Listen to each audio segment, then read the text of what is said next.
স্বরূপের বাজারে থাকি। সোনরে খেপা বেড়াস একা চিনতে নাড়লি ধরবি কি। কালার সঙ্গে বোবার কথা হয়, কালা গিয়ে শরণ মাগে সুলপানির কাছে কে পাবে নির্ণয়। আর অন্ধ গিয়ে রূপনেহারে তার মর্ম কথা বলবো কি। মরার সঙ্গে মরা ভেসে যায়, যে আনতে ধরতে গেলে হাবুডুবু খায়। সে মরা নয় গো রসের গোড়া, তার রূপেতে দিয়ে আঁকি। এখন পথ আর পথে চলা, যে জায়গা যত বড় সেখানে যাওয়ার পথও তত বেশি।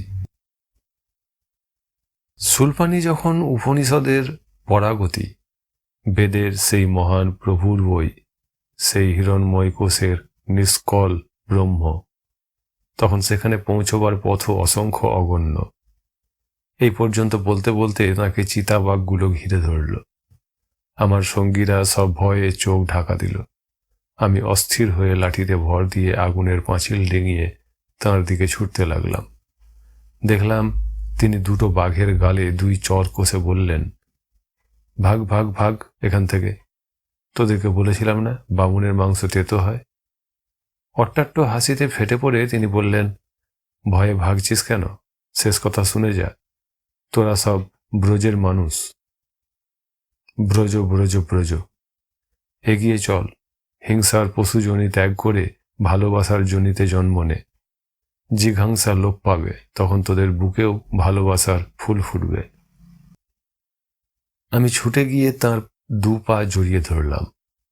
আমার পিঠে চাপড় মেরে বললেন, হ্যাঁ রে বামুন ছানা, ডেয়ারির পাহাড়ে উঠে তোর বাবাকে ডাকতে ভুললি কেন?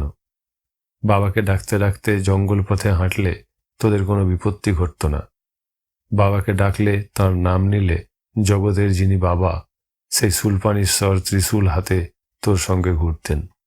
ওই মুখ পোড়া সাধুগুলো তো নিজেদের বাপ মার নাম ভুলে বসে আছে। সেই জন্যই তো ওরা বাঘের পেটে যায়। নিজের বাপ মাকে ইষ্ট ভাবতে পারলে কোনো দুর্দশা ঘটে না। নে কানমোলা খা, এত রাত্রে মা নর্মদার হুকুমে আমাকে ছুটে আসতে হয়েছে। আমি কানমোলা খেলাম। 5টা বাজতে যায়, সকাল হয়ে আসছে। তবুও ঘোর কুয়াশার জন্য চারিদিক অন্ধকারে ঢেকে আছে। বাঘগুলোকে প্রাণপণ দৌড়ে পালিয়ে যেতে দেখে 5টা কমণ্ডলুর জল এক জায়গায় ঢেলে সেখানকার আগুনটা নিভিয়ে দিলেন দণ্ডির দল। তারপর নিজেদের ঝোলা গাঁঠরি গুছিয়ে নিয়ে আগুনের প্রাকার থেকে একে একে বেরিয়ে এলেন সবাই। এতগুলো ভয়ানক জিঘাংসু চিতাবাঘকে যোগ বলে কাবু করতে দেখে তারা একে একে এসে যোগীশ্বর সোমানন্দজির চরণতলে সাষ্টাঙ্গে প্রণাম করলেন। মহাত্মা কারো দিকে না তাকিয়ে ভাববিহ্বল কণ্ঠে মা নর্মদার দিকে তাকিয়ে আপন মনে বলে যেতে লাগলেন, মাগো, সকলেই তোর জলময়ী রূপটাই দেখে, ভাবে তোর তটে তটে দুর্গম পাহাড় পর্বত আর ঘনঘোর জঙ্গল ছাড়া আর কি বা আছে। তবু কেন ঋষিরা বৈদিক যুগ থেকে তোরই তটে বসে তপস্যা করে গেলেন? সংসারী লোককে কি করে বুঝায় বলতো যে তাপ সহায় বড় তপস্যা? যোগাসনে বসে নাক মুখ খিঁচে শ্বাস টেনে নানা মুদ্রার কসরত করলেই কি যোগ হয়? অনেকে ভাবে এই মর্তলোকে তারা যেসব দেবী মূর্তি দেখেছে তাঁদের গায়ে কত আভরণ, কত অলঙ্কার। যোগ দৃষ্টিতে অনেক শুদ্ধচিত্ত যোগী সালঙ্কারা দেবীর জ্যোতির্ময়ী রূপ দর্শন করেছেন বলে শুনি। তাঁরা মিথ্যার জাল বুনে গেছেন, এ কথা আমি বলছি না। তবে তোকে মা, যারা কেবল নিরাকার দেখে তারা জানে না তোর কত আভরণ। এই বলে তিনি সামনের দিকে হাঁটতে লাগলেন। আমরা যে যার ঝোলা গাঁঠরি তুলে নিয়ে তাকে অনুসরণ করতে লাগলাম। টলতে টলতে তিনি ভাবের ঘোরে কখনো নাচতে নাচতে গেয়ে চললেন, নাই আভরণ এমন কথা কেউ এনো না মুখে, আর রেবা মাই করতে পারেন অলঙ্কারের অহংকার। এ জগৎ বটে মা তোমার অলঙ্কার সাজানো থাল, প্রাতর মধ্য সায়ংকালে সাজায়ে দেন মহাকাল। আবার নিশাকালে বদলে পড়ায়, তাতে আলো আঁধার দুইই দেখা যায়। বল মা তবে কার মা ভাব আছে এত অলঙ্কার? কে বলে মোর রেবা মায়ের অলঙ্কারের অপ্রতুল?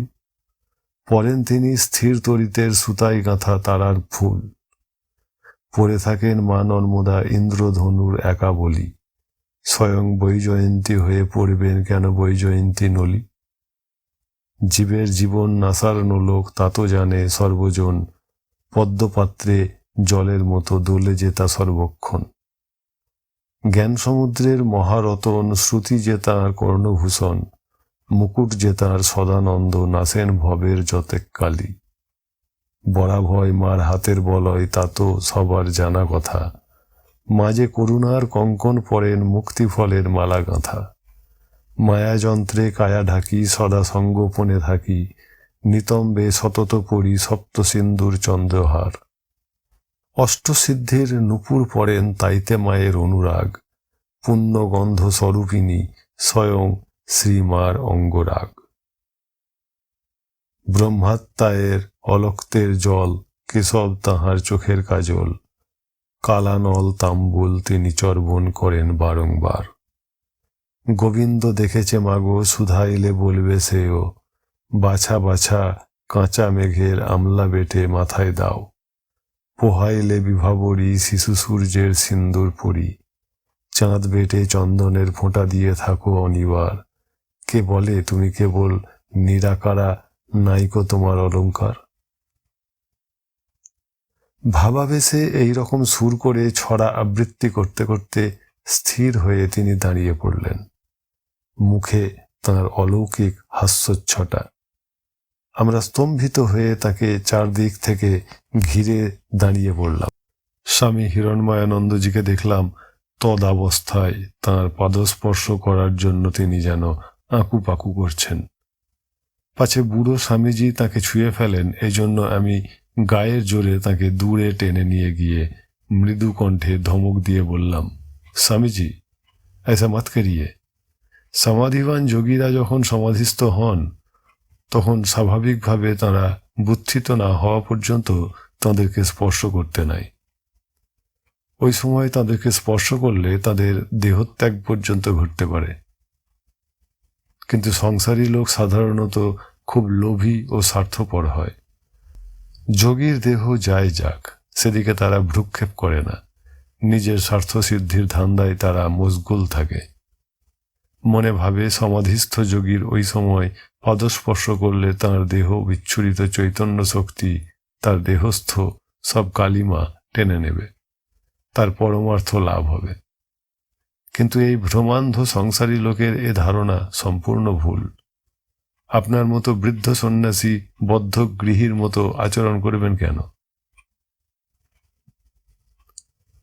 আমার কথা তাঁর কানে ঢুকলো বলে মনে হলো না। উল্টে রেগে গিয়ে তিনি বলতে লাগলেন, এ বিষয়ে তোমাকে কোনো উপদেশ দিতে হবে না। তুমি বরং বলো, তুমি কি একে আগে থেকে চিনতে? তোমার সঙ্গে এর কোথায় পরিচয় হয়েছিল? উনি কি দীক্ষা দেন? তুমি কি ওর কাছে দীক্ষা নিয়েছ? আমি হাত জোর করে বললাম, ওর সমাধি ভাঙা পর্যন্ত অপেক্ষা করুন। আপনি নিজেই জিজ্ঞাসা করবেন ওকে। ওর কাছেই আপনার সমূহ প্রশ্নের উত্তর পাবেন। আমাকে রেহাই দিন। এই বলে আমি তাড়াতাড়ি মহাত্মার কাছে ফিরে এলাম। তিনি একই অবস্থায় চিত্রার্পিতবৎ স্থির হয়ে দাঁড়িয়ে আছেন। সকাল 8টা বেজে গেছে। পর্বত শীর্ষে সূর্যোদয় হয়েছে। সেই সূর্যরশ্মি তাঁর মুখে পড়ায় তাঁর মুখমণ্ডল আরো উজ্জ্বলতর হয়ে উঠেছে। এইরকম তাঁর জ্যোতির্দীপ্ত মুখমণ্ডল দেখেছিলাম উত্তর তটের সীতামায়ীর জঙ্গলে সীতামায়ীর মন্দিরে রাত্রিকালে যখন তিনি নিদ্রিত বৎ ছিলেন। গভীর রাত্রে আমার ঘুম ভেঙে যেতে তাঁর দিকে নজর পড়ায় দেখেছিলাম তাঁর মুখমণ্ডলকে ঘিরে রয়েছে একটা জ্যোতির বলয়, ইংরেজিতে যাকে বলা হয় অরা অফ লাইট। আমি হরানন্দজি এবং রঞ্জন তাকে ঘিরে দাঁড়িয়ে রইলাম। সন্ন্যাসীরা দল বেঁধে ঝর্ণার দিকে গেলেন প্রাতঃকৃত্য সারতে। তাঁর ঘণ্টাখানিক পরে যখন ফিরে এলেন তখনও মহাত্মা চিত্রার্পিতবৎ একইভাবে দাঁড়িয়ে আছেন। আমরা 3 জন ঘিরে দাঁড়িয়েছিলাম। যদি বুত্থানের সময় শ্বেদ কম্প শিহরণ ইত্যাদি সাধারণ যোগীদের ক্ষেত্রে যেমন শোনা যায়, সেই ধরনের কিছু হয়ে তিনি পড়ে গেলে আমরা ধরে ফেলব সেই আশায়। কিন্তু সেসব কল্পনা বৃথা। তাঁর শ্রী অঙ্গ 3 বার শিহরিত হলে বটে, কিন্তু তার মধ্যে পতন ও মূর্ছার কোনো ঢং দেখতে পেলাম না। তিনি বুত্থিত হওয়ার সঙ্গে সঙ্গে খিলখিল করে হাসতে হাসতে নর্মদার দিকে তাকিয়ে আনন্দ গদগদ কণ্ঠে বলে উঠলেন, তুমি তোমার রইলে ভুলে আমি পাগল নিয়ে সারা হই, হাসে কাঁদে সদাই ভোলা জানে না মা আমা বই, দিতে হয় মা মুখে তুলে না হয় খেতে যাই মা ভুলে, ভোলার কথা ভাবতে গেলে আমাতে আর আমি নাই। আবার খিলখিল করে হাসি। হাসতে হাসতেই তিনি একটি উঁচু পাথরের উপর বসে পড়লেন। তিনি বসে পড়তেই প্রণামের হিড়িক পড়ে গেল। দূর থেকে সবাই প্রণাম করলেন। হিরণময়ানন্দজি প্রথমেই প্রশ্ন করলেন, আপনি শৈলেন্দ্র নারায়ণজিকে দেখা হতেই বললেন সে ভয়ঙ্কর ডেহরি পাহাড় অতিক্রম করতে করতে পিতৃনাম স্মরণ করেনি বলে আর আমরাও তা করিনি বলে নাকি বিপত্তির মুখে পড়েছিলাম। আমাদের 2 সাথী বাঘের মুখে প্রাণ হারিয়েছে। আমরাও প্রত্যেকে অবর্ণনীয় দুর্দশা ভোগ করেছি। আপনার কথা মানতে পারছি না, কারণ আমরা তো এক মুহূর্তের জন্য হরনর্মদে মন্ত্র জপ করতে ছাড়িনি। হরনর্মদে মন্ত্র স্মরণের চেয়ে কি পিতৃনাম বেশি শক্তিশালী?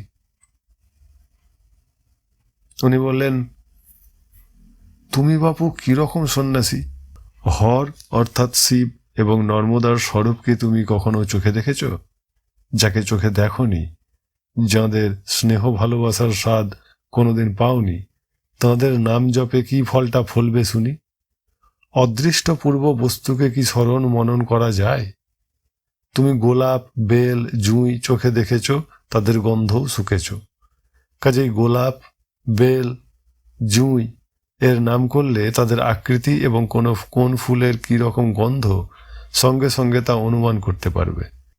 কিন্তু তোমাকে যদি কম্প্রিটাম বা ডিকেনড্রাম ফুলের নাম, তার আকার, তার ফুল ও লতার নাম স্মরণ মনন করতে বলা হয়, তুমি কিছুতেই তা পারবে না। কারণ তুমি কম্প্রিটাম, ডিকেনড্রাম গাছ কস্মিন কালেও দেখনি। হরজায়া এবং হরকন্যার স্বরূপ তোমাদের দেখা নাই। হর বললেই যাত্রার দলে ত্রিশূলধারী যে লোকটি শিব সাজেন, হয়তো তাঁরই কথা তোমার চিন্তায় ফুটে উঠবে। তোমার কল্পনা প্রখর হলে সেই লোকটারই পরিধানে বাঘছাল, তাঁর কপালে আগুন ধকধক করে জ্বলছে, গায়ে তাঁর সাপ জড়িয়ে আছে, এরকম কিম্ভূত কিমাকার এক রূপ ধারণা করে বসবে। হরজায়া বললেই দুর্গাপূজার সময় যেমন দুর্গামূর্তি কারিগররা কল্পনায় গড়ে, সেই রকম 10 প্রহরিণী ধারিণী সিংহ বাহিনী এক নারী মূর্তি তোমার মনের পটে ভেসে উঠবে। নর্মদে নর্মদে বললেই তাঁর এই যে জলময়ী বহিরঙ্গ রূপ, এই জলের প্রবাহ ছাড়া আর কিছুই তোমার মনে ভাসবে না। অথচ এইগুলির কোনোটিই তাঁদের স্বরূপ নয়।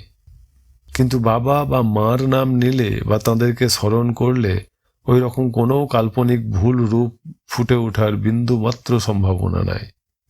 মা বাবা যে সন্তানের অন্তঃসত্ত্বা বহির্সত্ত্বা ব্যাপে সতত বিরাজ করছেন, মা বাবার স্নেহ ঢলঢলে মুখচ্ছবি, সন্তানের শরীর স্বাস্থ্য, লেখাপড়া, তপস্যা, নাম যশে তাঁদের উল্লাস, আবার কোনো বিষয়ে পুত্রকন্যা অকৃতকার্য হলে তাঁদের বিষাদময় মুখচ্ছবিতে যে অন্ধকার ঘনিয়ে আসে, এমন আর কারো মধ্যে দেখেছ বা দেখতে পাবে?